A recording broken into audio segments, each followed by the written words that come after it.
when I came to, I was selected for YALI, so many things changed.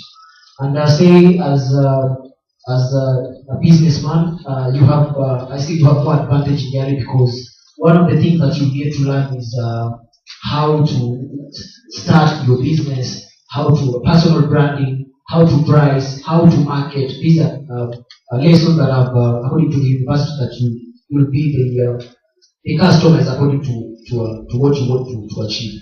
And then not only just books, but you get to interact with people who are in the business. Like we interacted with a very big tire company called Tire Rack. We interacted with people from Coca-Cola, people from IBM, people who are into the internet business. So you get to interact with them, ask them questions, how they started, the challenges that they went through. So talking to them, just put aside the lesson.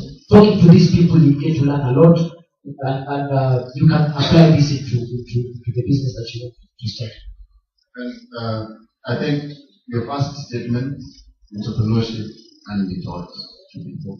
And I think that's a lesson we learned, for example, when I was the Cardinal first, when we attended something called Tech. It was Tech Week, and then we went to 1821 where people are larger. It's more or less like I have.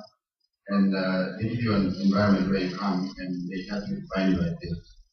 I believe as young people in Kenya we have ideas, we have amazing ideas, but there's no one who can give you the guidelines as to how to be able to bring up an idea and make it into a product. So entrepreneurship can be taught to people, and I, on coming back, thought of an idea of us doing honest ideas, but using things that people can relate to. Young people don't know that you can be an entrepreneur through agriculture. We got a very interesting word called agripreneur. There are people who call themselves techpreneur.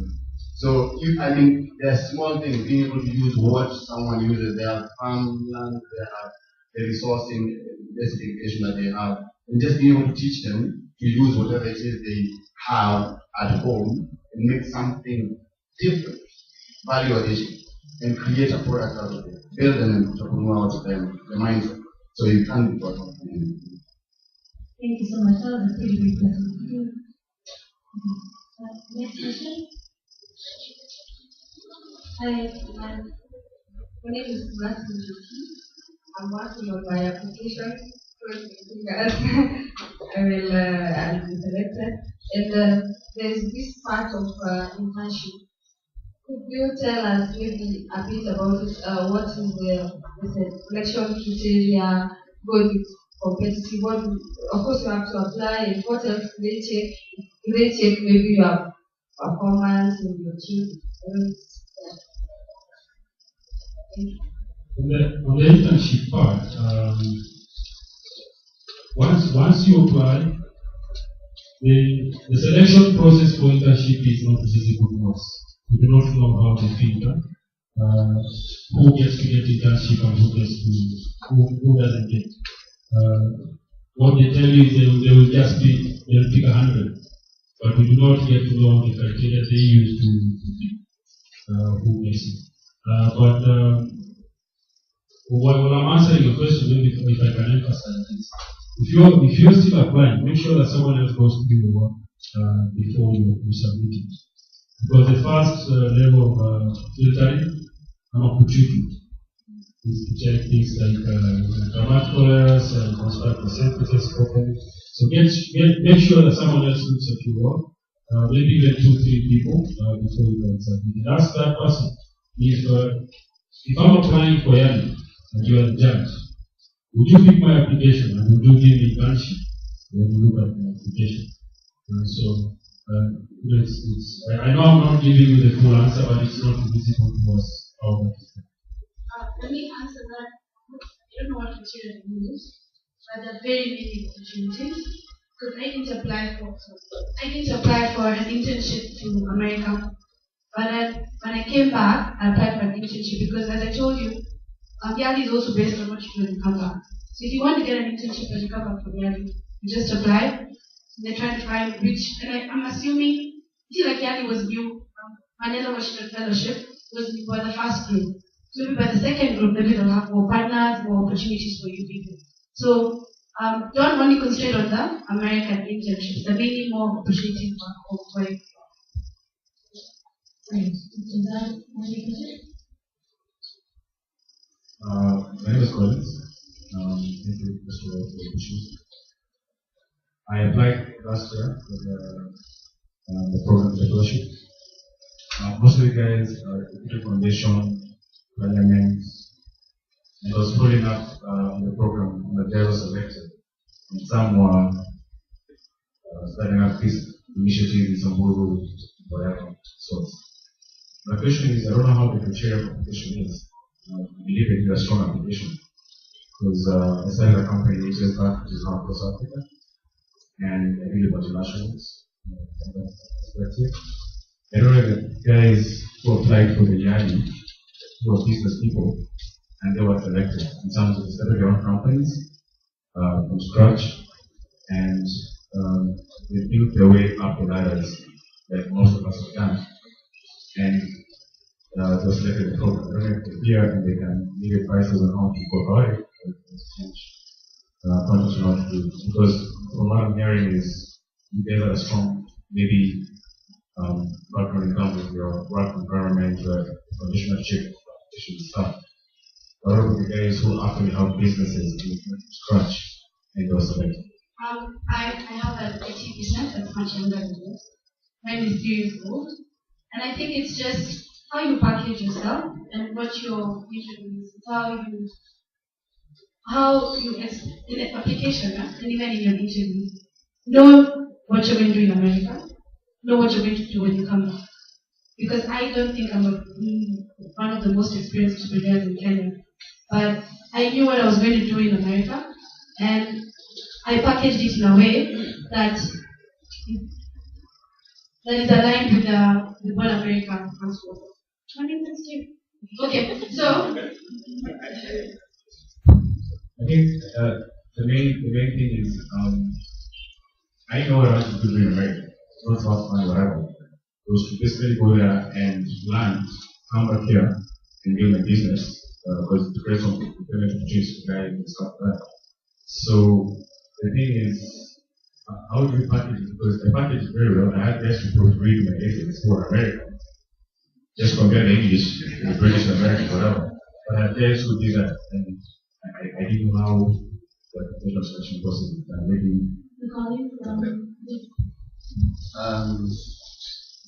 I think just as she said, I have a very young media company that has employees who are, none of them is about to be 3 years old. It's 3 years old. And I think for me, I just put in there what the company does when it was founded. And the core values being that we believe we are aiming at being able to provide enough opportunities for young people who are coming out either in school or out of school but are interested in any aspect of the media but don't have that access to go to work in the media on the big player on the stuff. So it's in the little things that you want to be able to do that puts you apart from everyone else. Because I mean, there are now people who start companies in Kenya. There are amazing people like yourselves who are dealing with multinational. Some of us are just starting to deal with multinationals now. But it's in the little details of how you want to be able to transform society once you come back and how you are be able to do it with the basic resources that you have. I think for me, that's what sold my application for me. Even in the interview, that's what I went, and that's what I was saying. For me, that big thing. Thanks, Carlos. But we do have representatives from the U.S. Embassy that I think will be better placed to answer your question. Hi, everybody. I haven't been introduced yet, so let me introduce myself. I just come up here to come by to don't see me. So my name is Michael Greenwald. I work at the U.S. Embassy. My colleague is here with me, Ken Wakia. And my section of the embassy is in charge of selecting candidates for the office. So you might have heard already that last year there were 5,000 applicants. And that's one reason maybe we didn't get around to the years. So didn't anyone else apply? Because there were a lot of competition. I mean, even if we saw it, maybe it wasn't, we weren't able to select it. Because there's a lot of competition. So let me try and give you a few practical tips since I've gone through the process and I understand sort of what we're looking for. I think the application has two parts, and you've heard the fellows talk about this. One is what has prepared you to apply. So what you've done already that makes you a leader. Now, a leader is a big, broad term. So you're gonna define it for us. But if you think, try to look for some common elements in the 46 people that we selected. They're all very committed and passionate about whatever it was that they chose to do and write about in their application. Make sure that it comes through. You know, you don't have very many words. I'm going to get deeper and deeper into this process for you. If you look at the handout that we gave you, I'm going to go over question by question and give you some tips. The first question, 50 words. Try and find 50 great words and put them together in a creative way. Try and, be you. This is a new question we didn't have. The questions were created by people back in Washington. Be original. Try and attract our attention right off the bat. So the two elements of the application. You're describing how you got here, why it is that what makes you a leader, someone who's accomplished some things, and someone who cares about some issue. It can be an issue that's pretty broad here in Kenya. It could be something as broad as, there's poverty, there's a lack of education, there's a lack of opportunity, things like that. But please don't leave it there, because we all know that already, that there are those problems and issues facing Kenyans, facing Africa. We want it to be much more down at your level, where you live, where you work. Okay? So either, you'll see in the application, they talk about either your community, where you live, or your profession.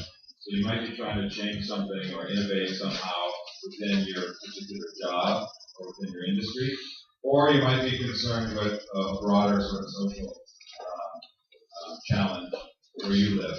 And when I say where you live, I recommend you don't think of all of Kenya. It's just too big. One person trying to solve all of Kenya's problems is too hard. And you probably will have a hard time understanding how you're going to tackle that big problem. So keep it small, keep it local. The other part of the application then is when you show us how you are qualified to be one of these talented leaders that we're going to choose, then we want to know how you're going to use the information, the training that you're going to get through YALI. And it's training in Washington and in the institute that you heard about. It's the networking with the other fellows, the other Africans that you're going to meet, not only the Kenyans, but the other 500 that are part of your class. It's the opportunities, sort of the professional development opportunities that we'll give you. Some people get chosen for the internship in the United States, but another couple hundred hopefully will have internships in Africa. And the remaining will have mentorships. There's a commitment to have that all 500 of the fellows get some personal program like that. And the fourth thing is there is some funding available. Some fellows have already gotten some grants, and others grants are being made available through other ways. The embassy will have something, I think. So those are kind of the four elements that we call seed funding, professional development, the training in Washington, and then the network. And that continues. We also expect the fellows, and I think they've all kind of embraced this, to be mentors themselves, to pass on this information. So if you have some sort of idea of how you're going to pass it on yourself, when you get back, please tell us about that. But the second element then is how you're going to use all those things to tackle this problem, to make some change. So we're looking for people who are a little bit out of the ordinary. A lot of us, go to our jobs and we earn our money and we raise our family, and the impact of our life kind of revolves around right there. And that's excellent. You raise children, you help your parents, and you help your friends. We're looking for a little bit broader influence from you guys. Some people who are just, more ambitious and care a little bit more, they want to make a change. Show us that, tell us about that. Okay? That's what I think we're looking for, and that's going to help us distinguish one application from another. Let me get into questions. Your application is going to be reviewed by somebody back in Washington. Well, I don't know. and they're going to put a score to it, and it's going to come to us. We're going to use those scores to sort of sit through 5,000 applications. We just don't have the manpower here in Nairobi to literally look at them all. Some applications are going to come in, and they're just not very serious. It's pretty obvious. Very short answers, things like that. You can sort of sit through an initial cut. But we expect all of you, you've come here, you're really interested in the program. I bet you're going to have a very excellent application to get through. And we're going to be looking at these answers, right? So I told you a little bit about the first question, you only get 50 words. The next three, you only get 100 words. That's why we're telling you to show it to other people, to take a second look yourself, to edit, make sure that it really, what they call writing parlance, sings, right? The next question, I think, if I had to describe it in a word, is about teamwork. We're interested in, because, you know, as a person who's going to make some change in your community, you're not going to do it yourself, right? You're going to use other people around you. So I think if you could give us an example of teamwork, that would be good. And I think that's where it's getting at. How did you gain support from others who did not share or understand your vision? And you can tell us, again, I'm just looking at this question again, this last part. You know, the people who read it are all going to take a slightly different approach. So this is not the be-all and end-all. Not everybody's going to see that. Not everyone who reads your application is going to have the same interpretation. But it looks like what they're getting at there, and these questions have changed from last year. To make change, also, there are going to be people who resist, right? There are going to be people who don't believe what you believe. They think things are fine the way they are for whatever reason. They're making some gain from it, or they like the way it is, whatever. You're going to have to get past and around. You're going to have to bring those people to your point of view, ideally, so they become part of your coalition. So I think that's another part of that question. Number 3, so describe the role you play in your community. Again, this is how, where you live, wherever it happens to be, it doesn't have to be where you live necessarily. Maybe it's your church. Maybe it's a volunteer group that you work in. Something that's not your job. So focus on what we asked for in the question. This question doesn't pertain to where you work. And again, all the questions sort of build a profile of you. If you're someone who only maybe gets things done in their job, that's great. But you can see we're looking for people who do things both professionally and in their community. So try and figure out ways to tell us both sides of yourself, that you're doing both of those things. Because we think it's important. If you're going to, 5 and 10 years, you've heard the questions, what are you going to do 5 or 10 years from now? That's what we're looking for. We're not looking for someone who's just coming back and maybe they won't use this information for very long. We want people who are going to have an impact here in Kenya, here in Africa, for 5 to 10 years. And that's why we think it's important that you're able to navigate and accomplish things professionally and in a community setting. Number 4, I think it's pretty self-explanatory. I don't really have much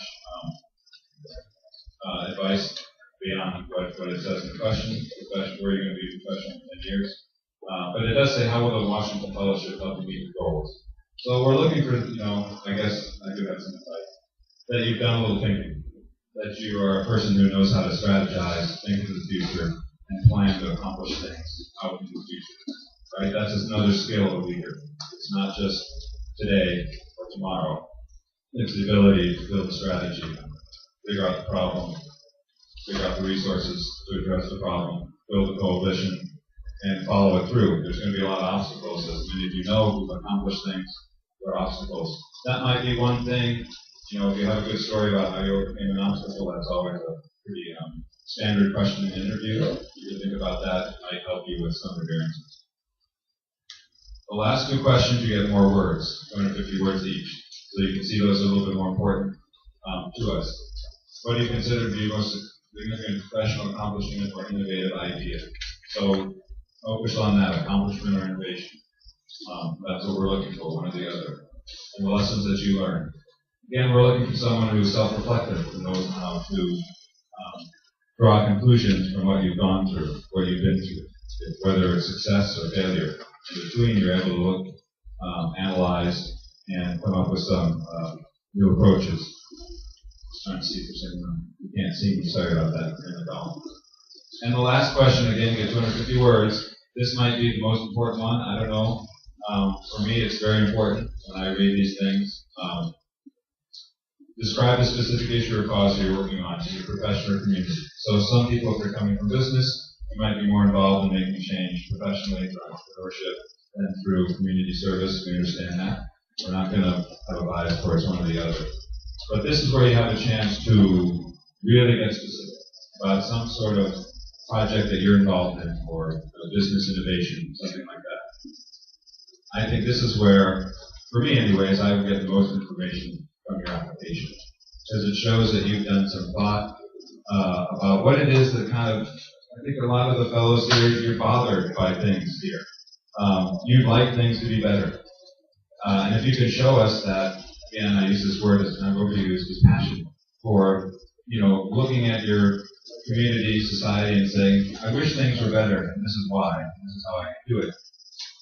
That's, I think, going to really grab our attention. So then we can figure out why it is that the Washington Fellowship will help you. And that's probably going to be, if you are selected, you'll see in the literature that we gave you, we're going to select some applications, some applicants rather, to come in, to pull them in for an interview.